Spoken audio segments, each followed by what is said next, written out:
Let's take a look at this huge definition. Zoom all, and I have this little multiplication and two numeric sliders. If sometimes you are trying to connect this numeric slider to any part of your definition, and sometimes you let it go or you disconnect, you lose that opportunity. So this is for you.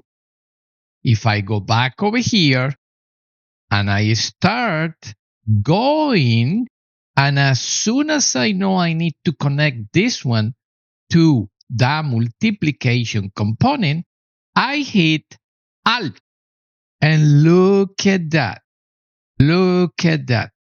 I can let it go by mistake or on purpose right here.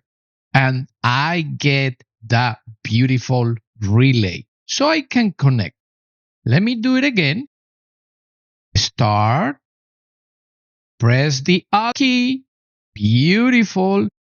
Oops, I lost it. Don't worry. You have the relay. So yeah, you can connect it and you can keep working without any problems.